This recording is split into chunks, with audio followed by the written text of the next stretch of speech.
Now we want to turn to a true friend of the libraries. Tonight's special guest, Garrison Keillor, is a graduate of the University of Minnesota. He's a writer of books and essays and radio scripts, comedy sketches, sonnets, limericks, cowboy songs, and political commentary.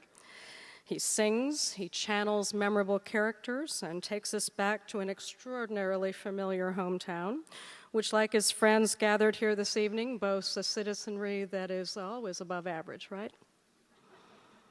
He's given us a generation of wonderfully drawn characters, from Ruth Harrison, the reference librarian, to Guy Noir, Private Eye, and Prairie Home Companion is the only nationwide live music and variety show and is heard by more than 4 million U.S. listeners each week and some 590 public radio stations and abroad on America One and the Armed Forces Network in Europe and in the Far East.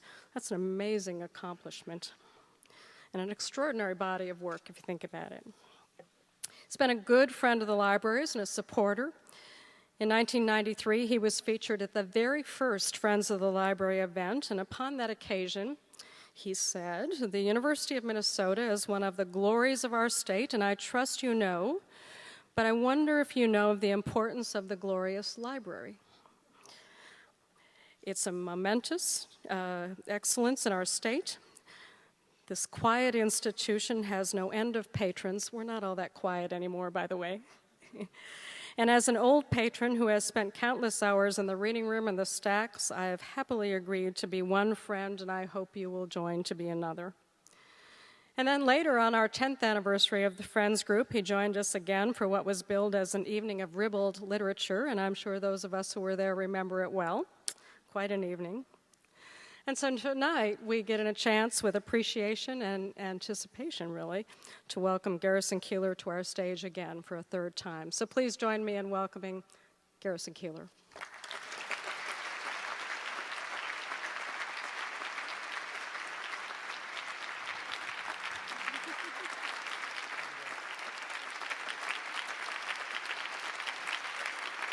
Thank you very much, Wendy.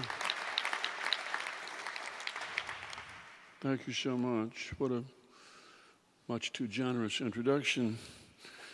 I could edit that, but I won't take up your time.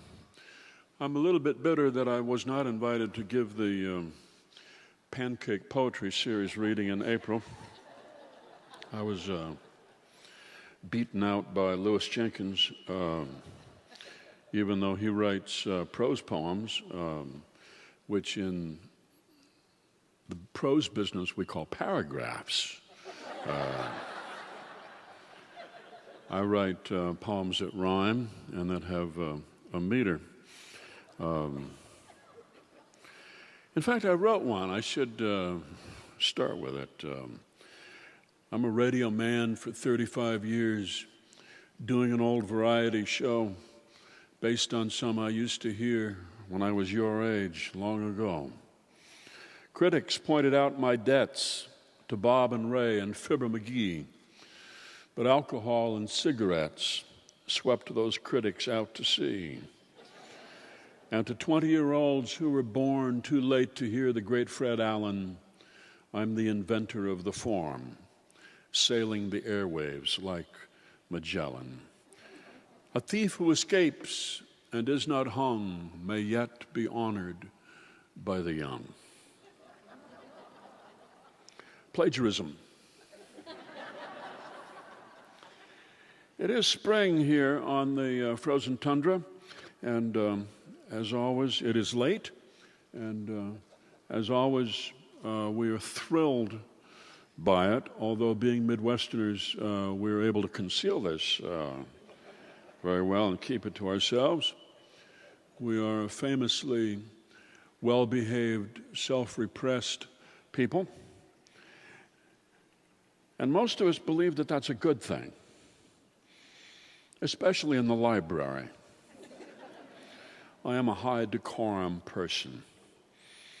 I believed in good decorum ever since I first walked into a library.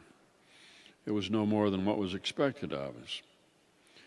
We have seen neighborhoods that were more celebratory than neighborhoods hereabouts, Greenwich Village and the French Quarter and the Castro in San Francisco and parts of Berkeley, and we're glad not to live there.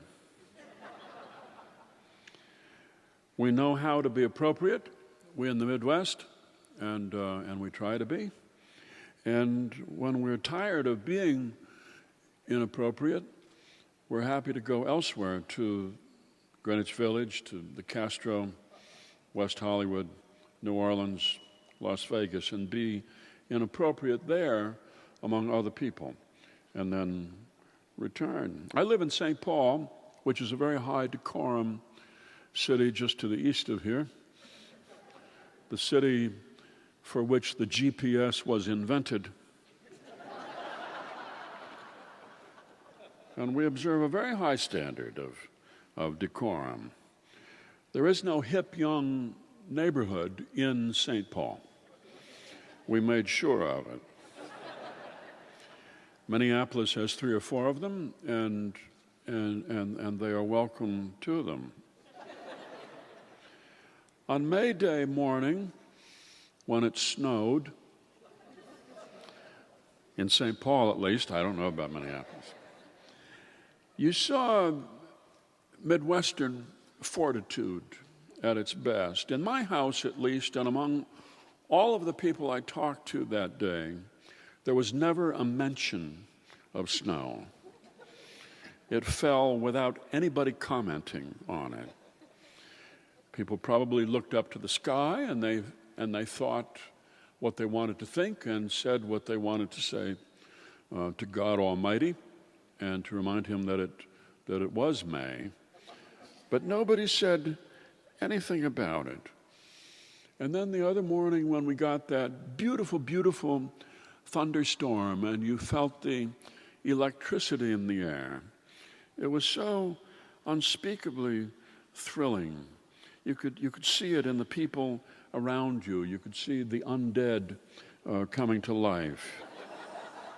You could see ambition reignited in people who'd been logy for 6 months. You could see plant stores suddenly got busy, and you could see mating behaviors in coffee shops, and high school kids necking in back seats of cars in broad daylight in parking lots, and the birds going crazy, and dogs humping your leg, and all of these things. The miracle of spring, and it's especially powerful and miraculous to people who were here in January and February, and in March, the month that God designed to show people who don't drink what a hangover is like. The snowbirds who returned around May Day, just in time to miss that snowfall, and who arrived back in town all tanned and happy and perky, and who were joking about maybe we shouldn't put our snow shovels away. These people who told us about the wonderful winter that they had in Tucson, these are people who we would rather not know. I hope they know this. Of course, we would never tell them, but I'm going to be avoiding my friends of that sort for a while to come. There are many man-made miracles, but none of them really compare to spring, which comes every year, more or less on time. There is the great miracle of non-fat half and half, which I just can't get my mind around. There's the cheapness of long-distance phone calls compared to when I was a boy and when it was saved for emergencies. And the Oxford English Dictionary continues to amaze. And this morning I stood in the shower and I washed my hair with a shampoo that contained cucumbers, which is so new for me. We raised them in our garden when I was a boy, and we used them to make pickles. But we never thought of putting them in our hair somehow. It just never, ever occurred to us.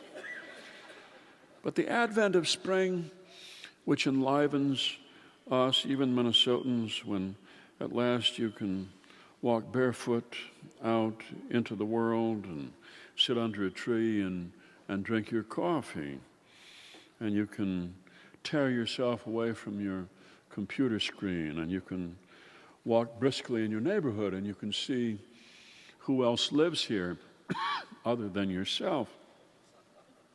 This is the true miracle. This is part of what makes life worthwhile. My Uncle Jim was a farmer up north of Anoka. He died of heart arrhythmia in 1970. And I remember when he died and the funeral procession left Anoka and drove north toward the cemetery on Highway 47, I looked back and couldn't believe the line of cars for my Uncle Jim, who was a farmer and then was a cook in a cafeteria. It was almost a mile long. It was an enormous crowd that gathered in this tiny cemetery out where my people have settled back around 1880. And I asked my other uncle why this long procession for a man I didn't think of as famous. And my uncle said, because Jim talked to everybody. When he went to town, there wasn't anybody that he wouldn't talk to. And that's what civility means, is the willingness to approach anybody and everybody and to find something that you have in common with them and to make the most of it. In my business, which is the business there is no business like, you start out targeted towards your audience, some niche, the disaffected urban youth or dairy farmers or people like yourself. And you try to interest and engage and amuse people who are sort of like yourself. But if you stick around in the business, you will find yourself more and more facing audiences that are not your audience. And that is a civilizing influence on a person, to try to give a good time to people you don't understand and who may not particularly like you. I once, as a favor to my cousin, who was in the tire business in Anoka, flew to Las Vegas late one night to speak at a breakfast meeting of the American Tire Dealers Association, which is not a public radio crowd.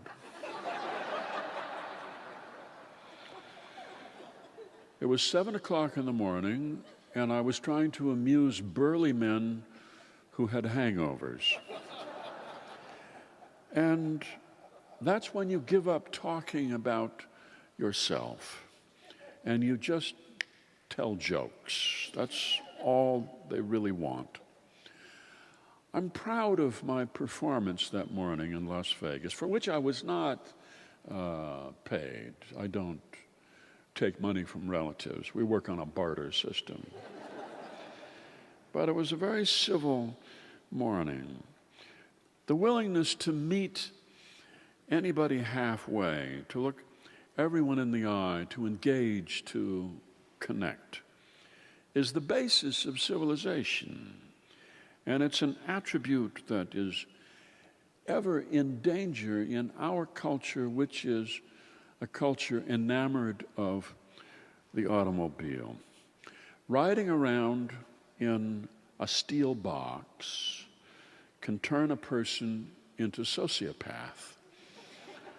And you see this over and over, especially during rush hour. You see intense rage that people would never express if they were face to face with someone. When I was in New York, riding around in Manhattan, where having your own car would be sort of like having a hump, I was impressed by the pedestrian culture. Although as a Midwesterner, you feel vulnerable at first. You get on the subway, and all of these young men, all of these young black men, it worries you. And then you realize that these young men, all of these people, are part of a pedestrian culture. And there is a prevailing civility here in this city. And people are careful what they say and what they do when they are in proximity to other people. Rush Limbaugh is a guy in a locked studio who was talking to other guys in Lincoln Town Cars. And he might be a very different man on public transportation. Civility is the essence of the public library, and there's really no place on earth that is quite like it. I first realized this when I was 10 years old, and I rode my Schwinn bicycle, one gear, from Brooklyn Park, north of Minneapolis, on the Mississippi, when Brooklyn Park was a village of truck farms and cornfields, and rode my bicycle down Highway 169, up Washington Avenue, past the printing plants, past the barrel factory, all the way to Hennepin Avenue, and turned right, past the bars, past the Penny Arcade, past the gay 90s, the strip clubs, past doorways with men sunk in them, drinking something out of paper bags, all the way up to the Minneapolis Library and its great stone castle up on 10th and Hennepin. Parked my bike against the building without a bicycle lock, walked inside, through the periodicals room, up the stairs, past the Egyptian mummy, past the facsimile of the Declaration of Independence, to the children's room on the 4th floor, walked in, and here was a table strewn with new books that anybody could pick up and look at. I've never gotten over that experience. For me, the Kindle has no real meaning somehow. It's the smell of ink on paper that I find intoxicating. And then I open the book and maybe I'm intoxicated and maybe not. The library is also a quiet space in our world. I hope it is. I hope we don't. I hope that we don't accept that people act out in libraries.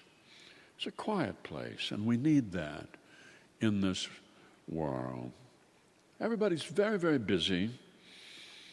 I walk into a coffee shop, and it's full of young people, and they're very expensive laptops. I don't know how they afford them, but there they are, and they're drinking $4 coffee, and they're going. They've got little buds in their ears, and they're listening to something, and they're texting with one hand and just one thumb on a small keypad. They're sending off texts, and they're at their laptops, and they're clicking and dragging, and they're updating their Facebook page so that the world will know from hour to hour what they're doing, what they're thinking, what they're feeling. These are people of the Montessori generation who were brought up to assume that we are interested in them. I am of an older generation. I had the benefit of child neglect, and we were raised up to a certain height to where we could reach a doorknob, and then we were ushered out. Go, darling, go outdoors. Don't come back too soon. And so we ran loose in the streets like coyotes. We ran in packs, and you had to learn how to deal with people your age, people 10, 11, 12 years old, who then as now were some of the meanest people in the world. You had to learn the art of cowardice, and or learn how to amuse people who otherwise might have beaten you up. But I go into a coffee shop, and the data that is flowing through here is just utterly astonishing. And then sitting in my neighborhood coffee shop a week ago and listening to a guy who was doing all of this and also was clicking on YouTube videos of animals doing stupid things, and cats walking into glass doors, and the sex lives of gerbils. I don't know all what he was doing. I was listening to him. He was on the phone, and he was talking about a party that he had been to and what a disappointment it was because she wasn't interested in anymore. And he had assumed that she would be, but she wasn't. And she gave him the cold shoulder, and that's why he drank 8 bottles of beer, and he had some bourbon, and also he had some vodka. He thinks it was vodka, and he smoked some dope, and he was wrecked for 3 or 4 days afterward. And then he said, "I've got to run, Mom," and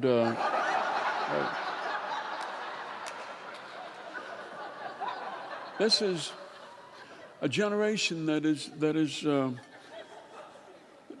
intensely busy, and it needs a sanctuary, and the library can be that sanctuary. It can be a workspace where busy people who, when they need to cut out distractions and do what they said they wanted to do and finish that screenplay, write that paper, do that story, can go and get focused, pull themselves together. This is the role of the library, long after the book itself may become a province for the older reader.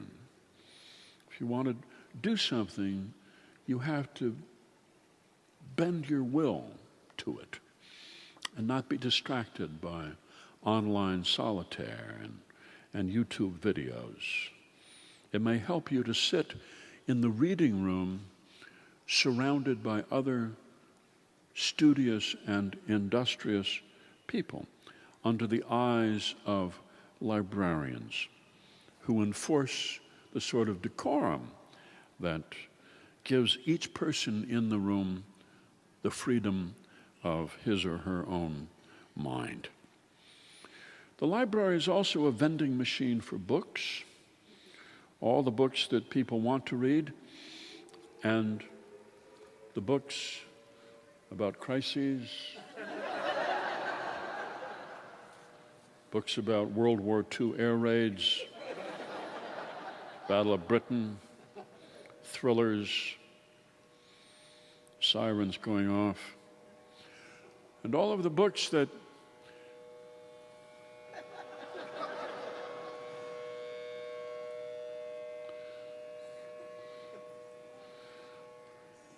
the sirens went off as I was standing at the lecture, and I ducked down and I opened up my wrist radio. I called into headquarters. Headquarters said, forget about it. It's nothing. Just continue. go on with your speech. I said, how can I do that? It's getting louder. It's getting louder. I said, that happens all the time. There's a gavel there by your right hand. Just hit the gavel and everything will quiet down. So we have a tornado warning? Is that it? And we have to go to the basement? Do we really?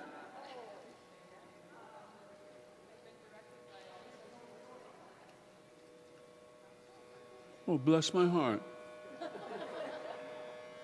How exciting.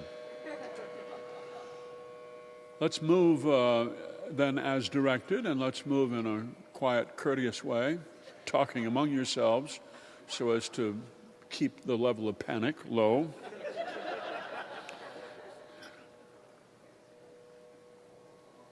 I see people walking very slowly down the street outside our building who may not be aware of a tornado warning. They may be the ones who set off the alarm. Madam Director, shall we take a vote?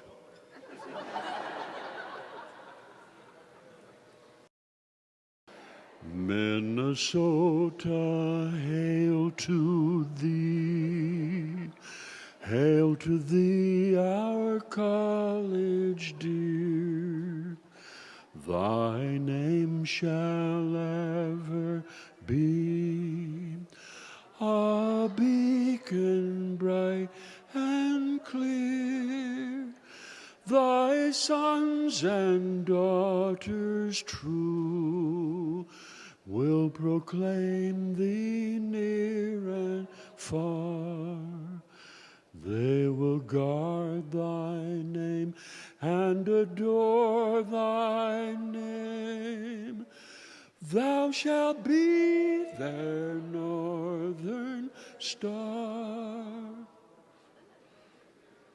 Like the stream that bends to sea, like the pine that seeks the blue, Minnesota, still for thee, our hearts beat ever true.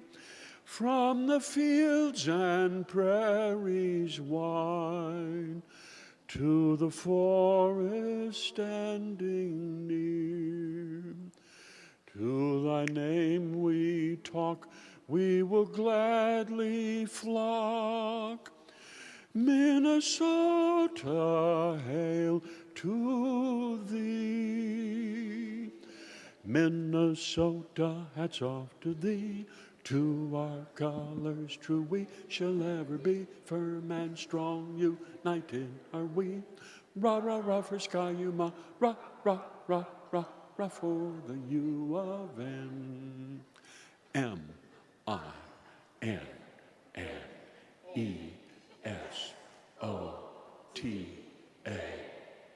Minnesota. Minnesota. Yeah.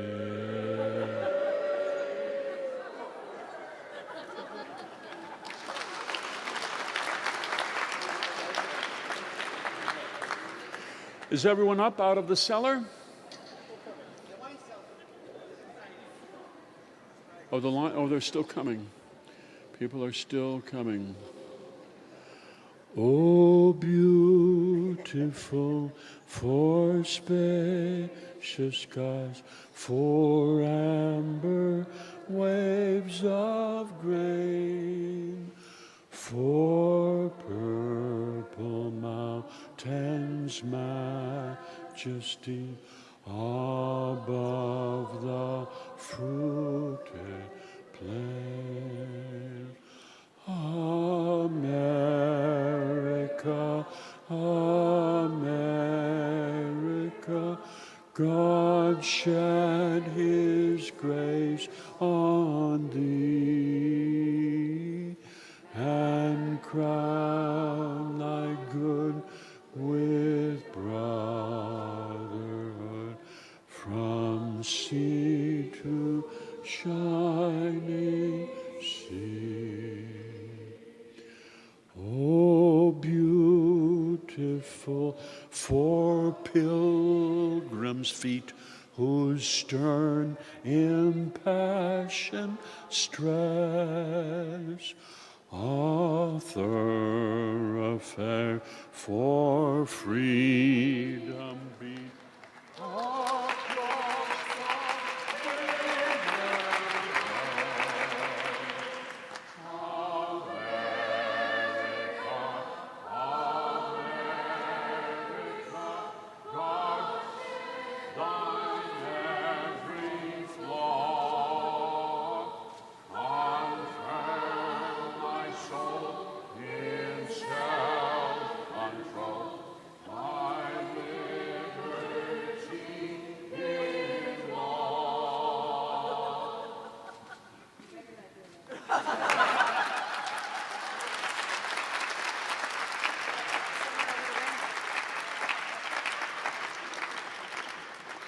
All right, we're all safe. We're all good.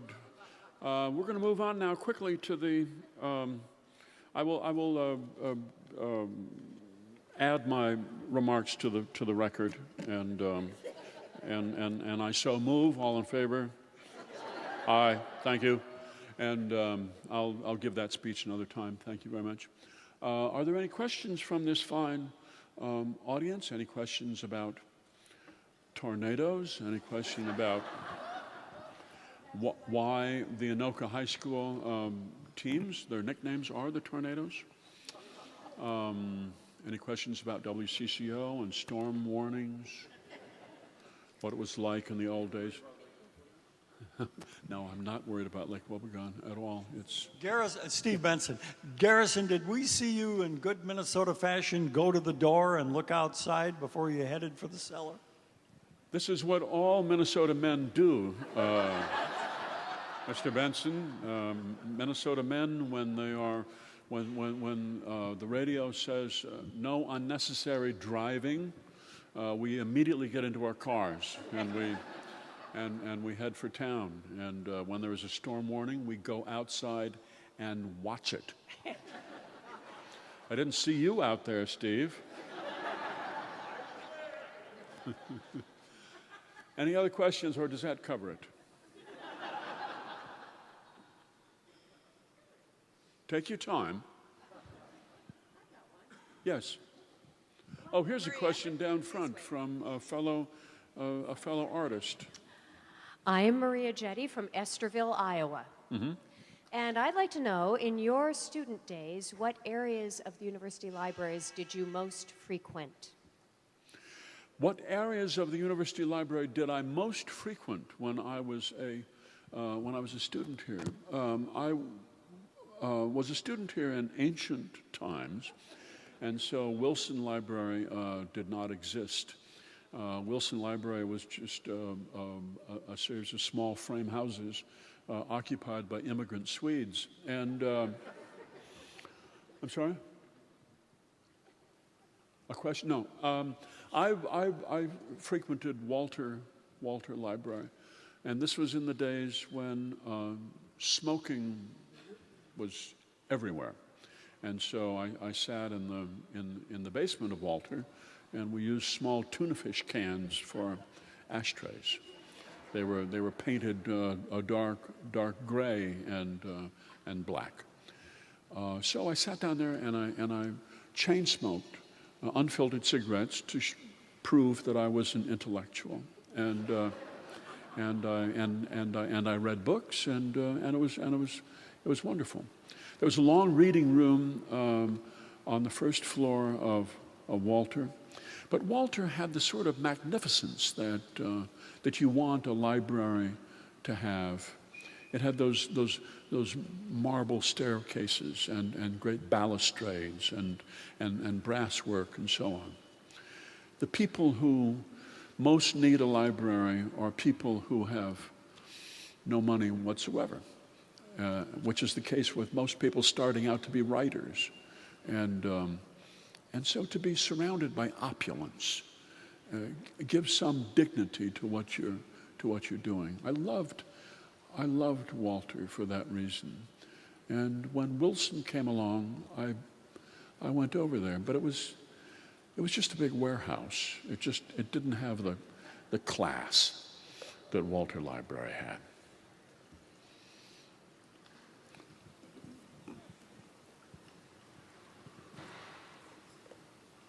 In a moment, I'll start asking myself questions.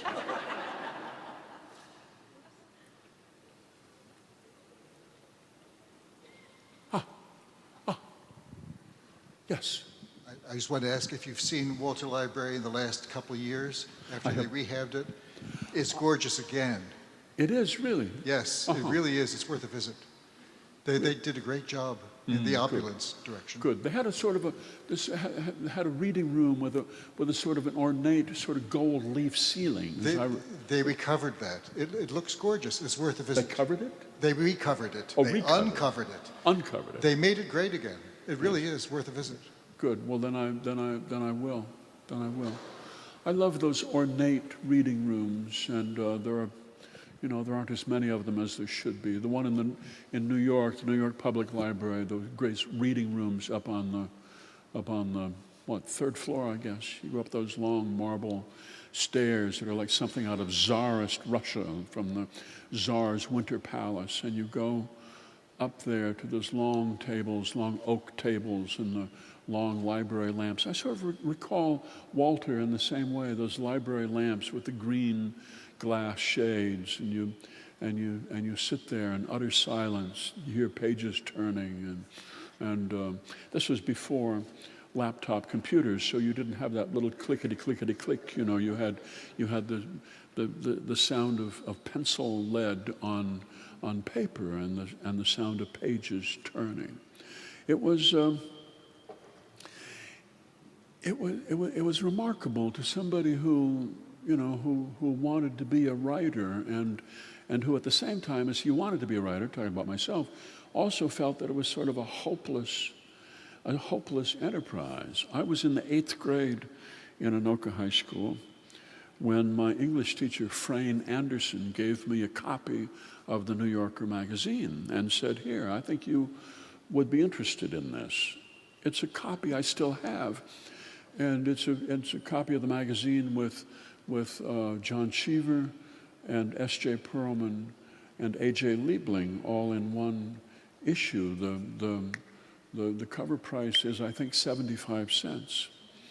And I read this magazine over and over 50 times, but it seemed so remote, the idea of writing for the New Yorker. But when you go into a library and you're surrounded by this grandeur, it really boosts your morale. I really believe in the grandeur of libraries.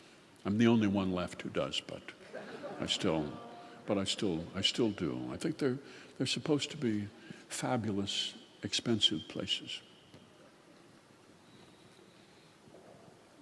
Bob Thayer from St. Paul. Yes, sir. There's another reason why I hope that printed volumes never go away, and that is book mold. I guess that there are spores given off by book mold that are a mild hallucinogen.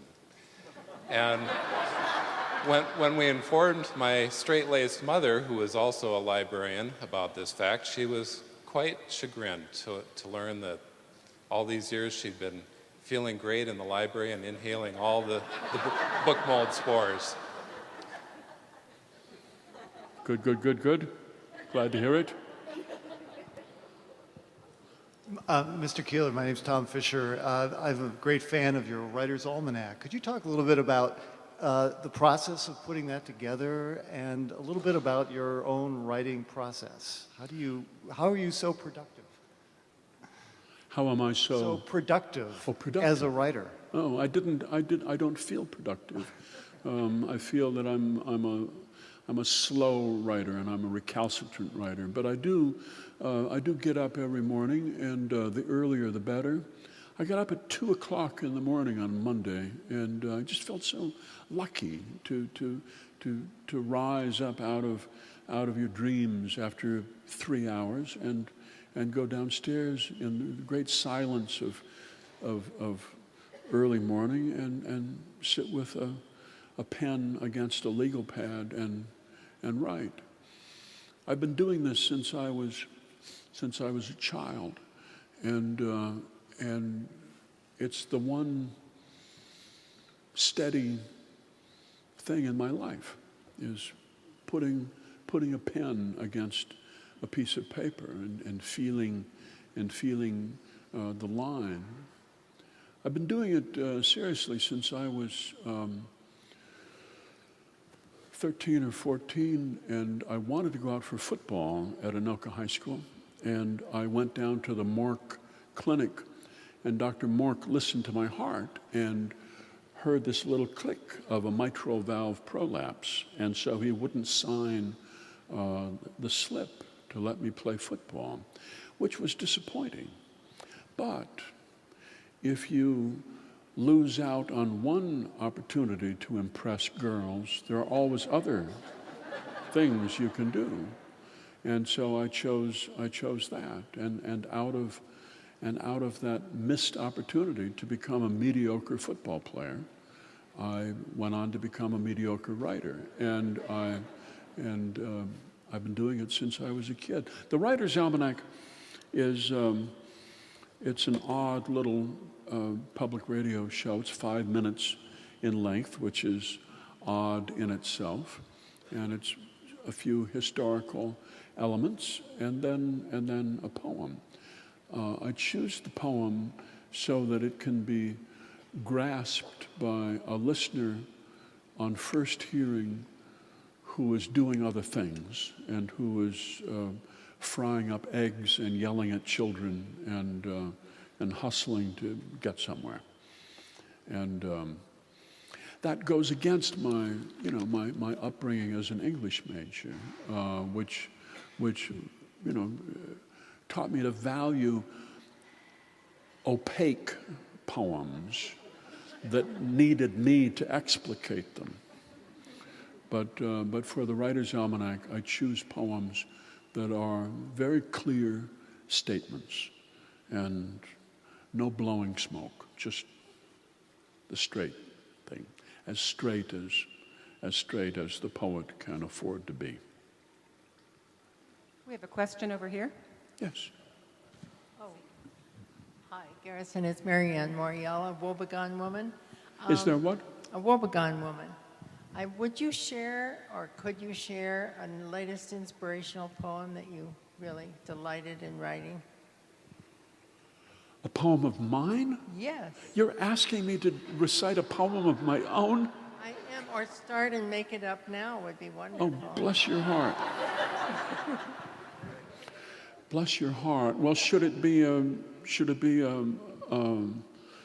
G-rated poem, or what are we looking for? I'll take any offering.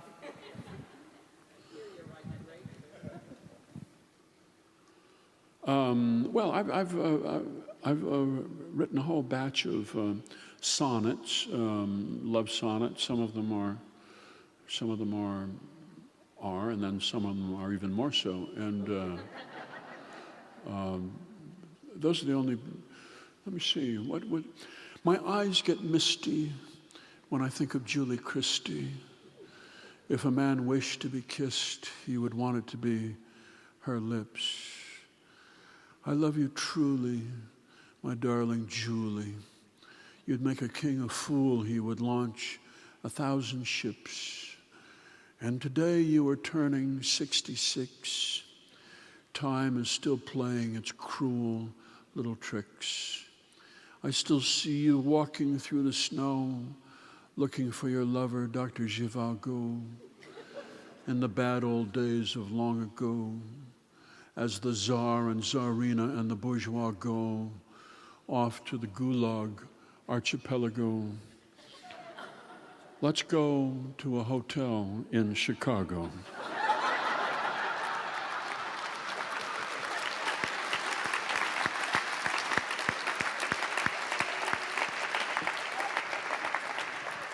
I wrote that for Julie Christie's 66th birthday, and I recited it on a Prairie Home Companion. And a week or so later, I got a note from Julie Christie. very beautiful penmanship for someone in theater, and a very elegant letter thanking me for my love. We have time for 2 more questions. Yes, of course. Tough to follow that poem. But I have a question about your traveling, and you go all over the country with Prairie Home Companion. And are there audiences that are more receptive? I mean, are there areas where there are better readers and better receptors of Prairie Home Companion than others? Well, we charge people a lot of money to come see the show. And so that kind of weeds out the tepid. I learned that a long time ago. The very first show that we did was at McAllister in July the 6th, 1974. And tickets were $1. I am a Democrat, and so, that was sort of on democratic principles, that you should charge the lowest price you possibly can to give more people a chance to come. This is all wrong. If you charge people $75, they'll really want to be there, and they'll have high expectations. And you, backstage, thinking about the fact that people paid $75 to be there, will feel tremendous guilt and shame. How could you possibly charge people that much to come and see you from Anoka, Minnesota? And this shame is what pushes you to do a better show than you might otherwise do. Audiences in New York are especially good because they not only pay a high ticket price, but they also have endured hours of trying to get to New York. And they come in from Westchester, and they have to take the Metro North, and they have to park their cars, they have to deal with traffic, they have to go over toll bridges and so forth. And when they come into the town hall on West 43rd Street, they're just so grateful to have a place to sit down, a place with a toilet where they can sit down and relax. And they're great. They're a great audience. Was that your question? Where else? There are good audiences. A good audience. Los Angeles, not a good audience, because they're all actors, or they're in the business, or they want to be in the business, and people in the business are the worst audience. They're studying you. You can see them looking at you through narrowed eyes, and they're thinking, I could do that. I could do that a lot better than that. And Midwestern audiences are cautious. A Midwestern audience is made up of people who do not want to be the only person laughing.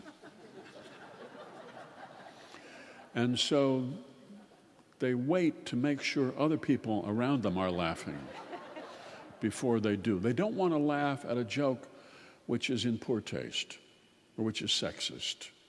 And so they wait to make sure they hear women laughing. And so this can be kind of a slow audience. You say something that you had thought was funny, and then you wait for a while. And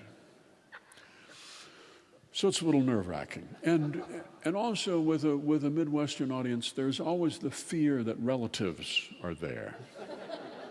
And of course, that's the most difficult audience of all.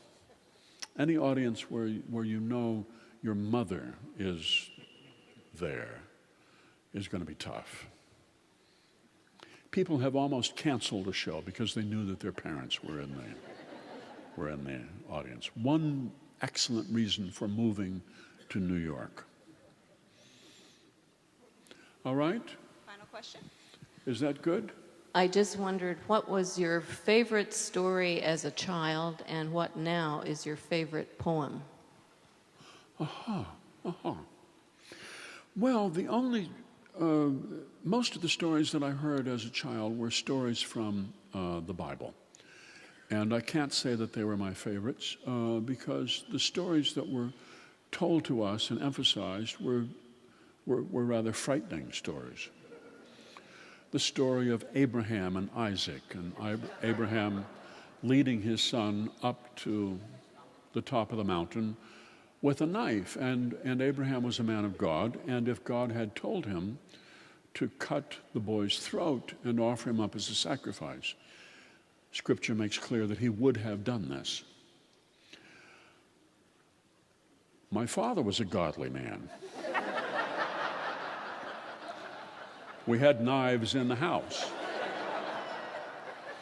We didn't have mountains because it was Minnesota, but, it just meant you would have gotten there quicker. And how would he know if it was God telling him or some other voice? How would he know? This was a spooky story. My favorite stories as a kid were stories of disaster. Story of fires. There were 2 house fires in our family, and there were people who still remembered them, and they told them over and over and over again. Tonight's little episode could become a story. You'd have to fix it, There would have to be breakage of glass, you'd have to add that. You'd have to, have a sound like a train approaching. That's what a tornado is supposed to sound like. And all the air being sucked out and people screaming and you remaining calm.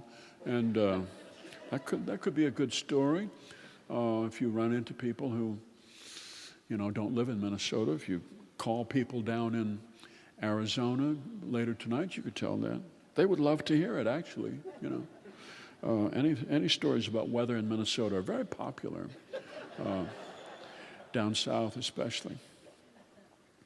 My favorite stories as a grown-up are stories of the moral confusion of my friends, and people later in the evening when the lights are dim and we're sitting out on the porch and they lean forward and they tell you about something that happened that they've never told anybody else. I like exclusivity with a story. And I've used some of these on a Prairie Home Companion, artfully disguised. And as a result, I have very few friends left. And my favorite poem, well, okay. I'll close. May I close on this? Shall I close on this? My favorite poem was a poem that my Uncle Jim knew by heart, whom I mentioned earlier, the man with the long funeral cortege in Anoka. He, as most of the people in my family, he loved morbid poems. And poems, lighthearted poems, just didn't make sense to people in that family. Somebody said that it couldn't be done, but he with a smile replied that maybe it couldn't, but he would be one who wouldn't say so till he tried, that sort of a poem. So he buckled right in with a bit of a grin and so forth. Zippity-doo-dah, zippity-a didn't make any sense to those people. They were hard workers. But he once took me fishing, my uncle, very early in the morning on Lake George up near Anoka. And we sat in a boat as the sun was coming up.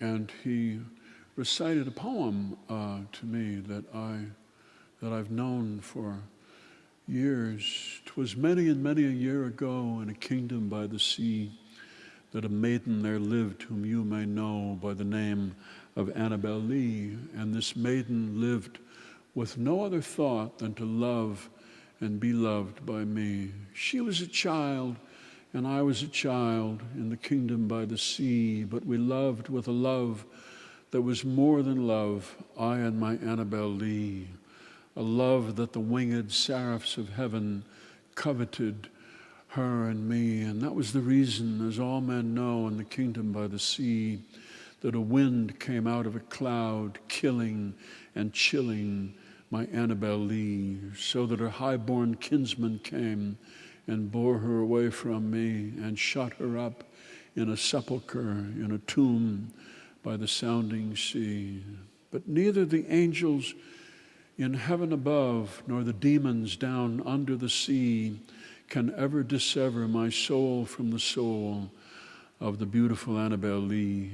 And the moon never beams without bringing me dreams of the beautiful Annabel Lee, and the stars never rise, but I see the bright eyes of the beautiful Annabel Lee. So all the night tide I lie down by the side of my darling, my life and my bride, in her tomb by the sounding sea, in her sepulchre by the sea.